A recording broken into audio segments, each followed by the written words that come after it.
Hello, Greg here again.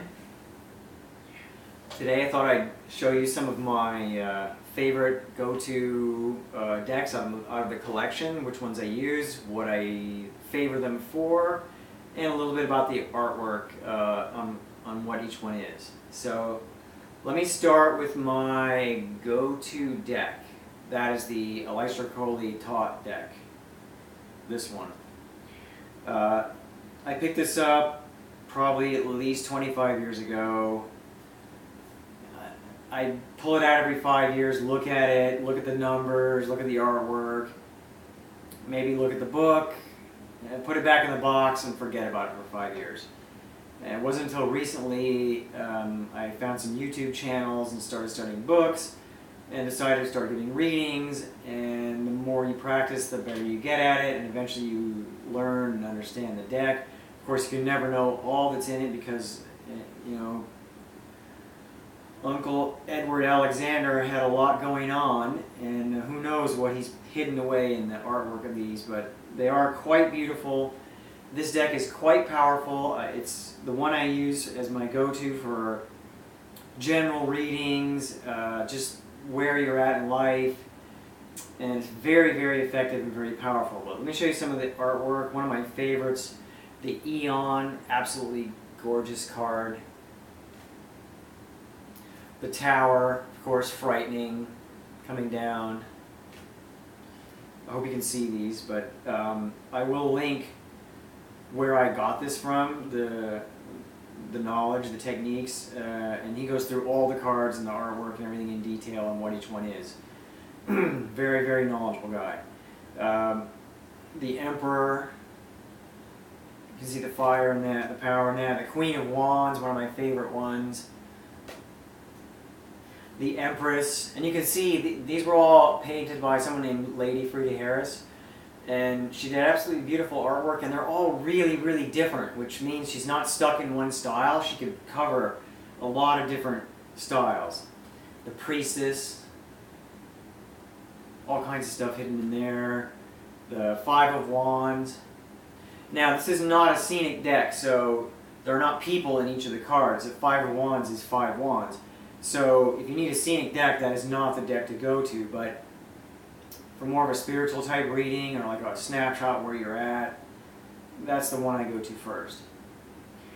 Now I have another deck that is somewhat loosely based on that deck. It follows mostly the same order and uses the same names. They've made a few changes. That's the Mutational Alchemy deck. This one came with a 400-page PDF, which I plugged away at little by little and still could use more study, but this is a very, very different field deck. This is not one that I bring out for general public readings out in the open. It's got the dark and the light in it. It's also got a lot of adult artwork in it, so not something you want to just bring out and show people first thing off, but for the right person and for the right kind of reading, very, very powerful. I've had very, very strong emotional responses when giving readings with this deck, bringing up things, clearing issues for people, just helping them get through things to get it out, you know. It's really good for that. And the artwork is, again, stunning on this one. You can see the Chariot. Very, very complicated, lots of sacred geometry incorporated, lots of Babylonian, ancient historical type myths, gods, goddesses, heroes, stories like that. You can see the Hermit. Very non-traditional artwork. Certainly not a one-to-one correspondence. You have to read the book to kind of get the idea of what the artist and the writer had in mind, but it's all there, and again, it's amazing when you read it. The Fool, just bright, brilliant. The Fool. The Eon, contrast that with the Crowley deck. This one's a lot more space kind of oriented. The Sun, Scarab Beetle, super bright. You know, Egyptian theme. There's a lot of Egyptian theme stuff in here. The Moon, just absolutely gorgeous, gorgeous artwork. Colors are really, really striking, shall we say. Okay, let's go to another go-to deck that I use. This is probably my second most used deck, certainly in psychic fairs, public readings, things like that. This is the Robin Wood deck. This one's got kind of a Celtic, European flair to it. Lots of beautiful people. She had beautiful models, whoever she had for this when she did it. And again, it's not as complicated as the Thoth deck, but it is scenic. So if you need to, for example, lay out a certain kind of spread that tells a story, this happened, and that happened, and this happened, this is where we are now, and this is what's going to happen next, you want to go with a scenic deck because it shows people doing things as opposed to just 5 wands, in which case you have to more interpret that. You can see the 3 of Pentacles, the Works card. Absolutely gorgeous artwork on this. Very different feel, but again, beautiful artwork. The High Priestess, the 8 of Discs, showing the kid hard at work there. The Queen of Swords. And there is a lot of stuff hidden in there if you go through the book and you go through other people's analyses of these. Like the butterflies on the inside of the cloak mean something. Everything means something in the artwork. It's just a matter of studying, getting experience with it, and learning how to interpret exactly what that meaning is, or at least what the artist intended it to be. The Fool. This is a very, it doesn't stick entirely with the Rider-Waite scheme, but it's based on that, being scenic. It's more traditional, but it has its own flair to it, its own character, and I really like it. And it's easy to read, it's easy to tell a story, and it just hits reliably. And I can't explain that. I don't know why.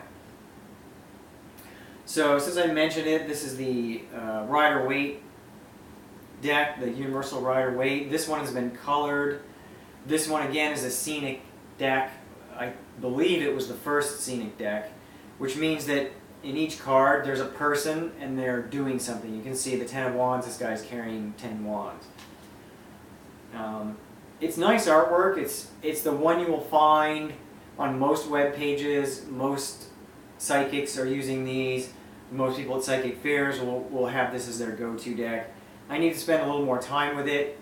I don't have a lot of experience with it. But it's not that different from some of the other ones that I do use. So I should take it out more and use it just because it's so familiar. Okay, let's go to another scenic deck. This one a little bit more modern, at least in the artwork. This is the Tarot Illuminati. My wife bought this, took a look at it. Didn't get a good feel from it right away, got a little bit scared because of some of the artwork. And she let me have it.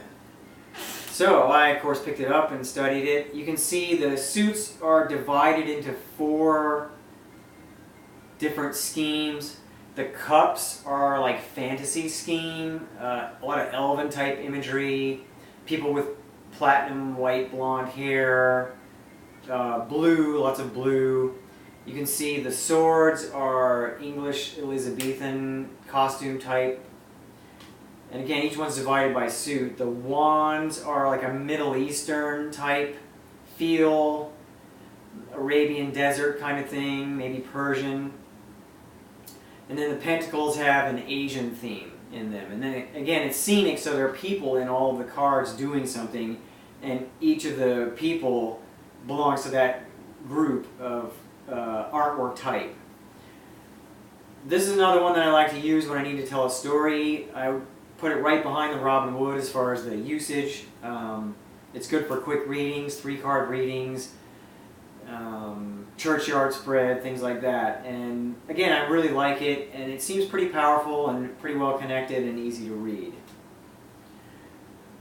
Let me go now to something completely different. This is the Deck of Dragons.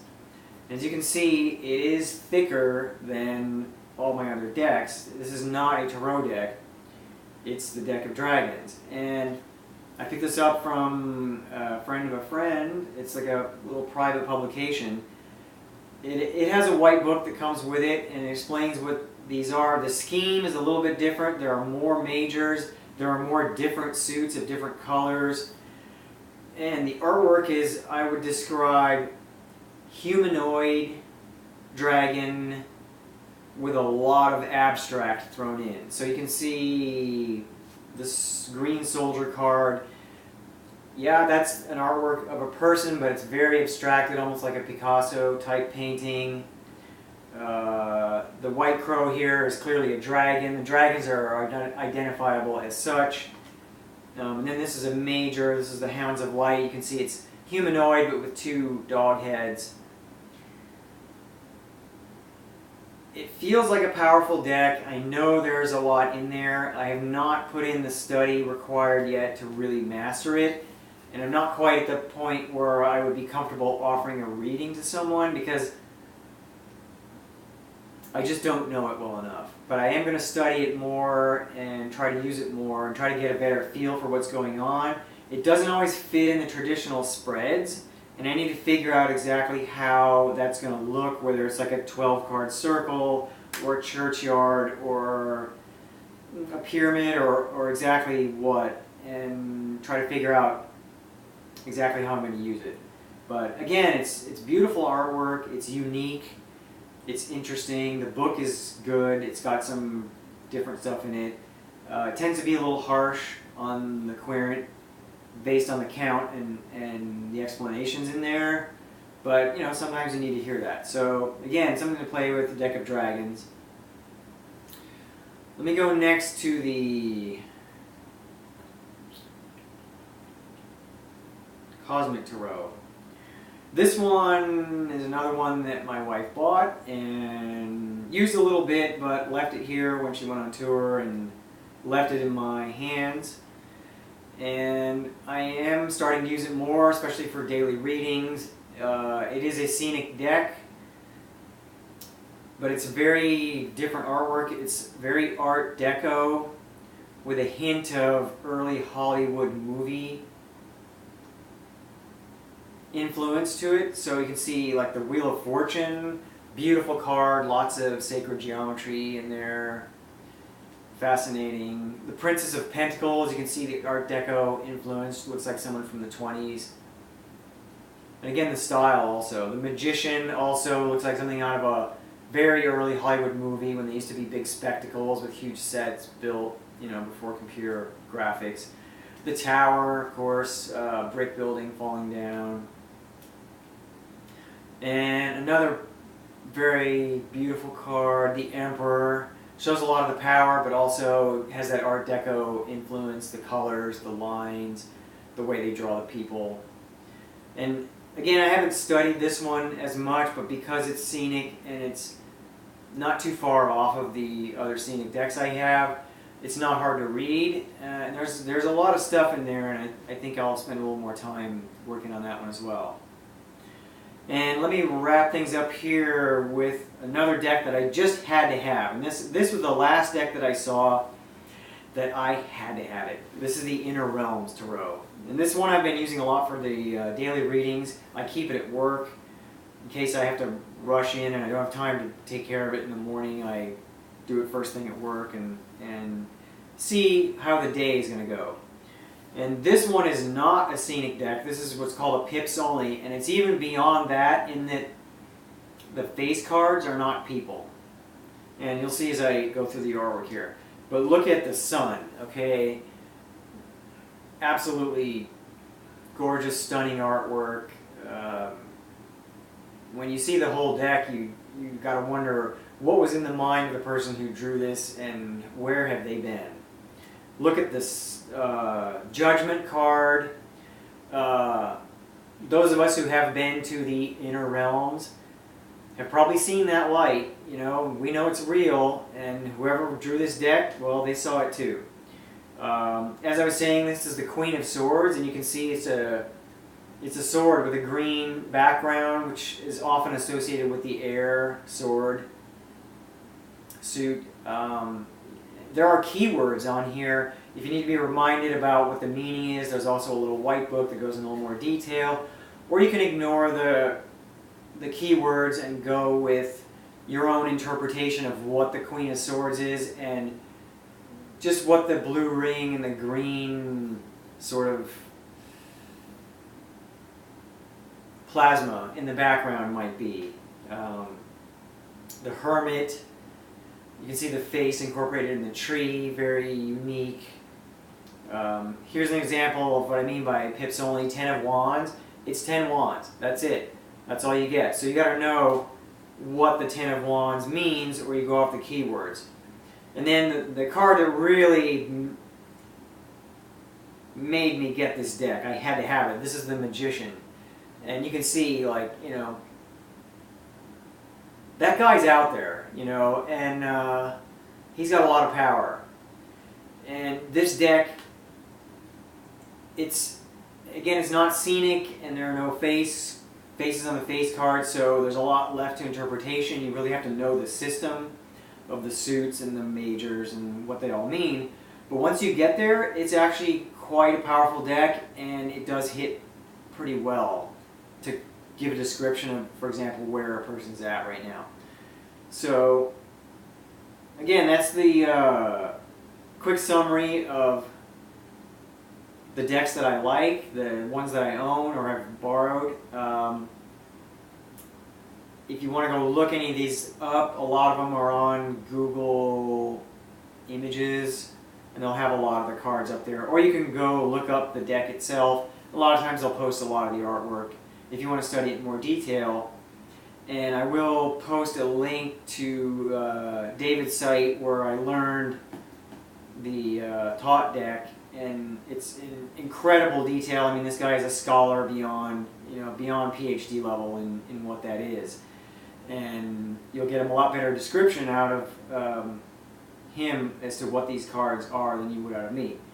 So I hope you enjoyed that. If you liked it, hit like and subscribe, and thank you, and I'll see you in the next one.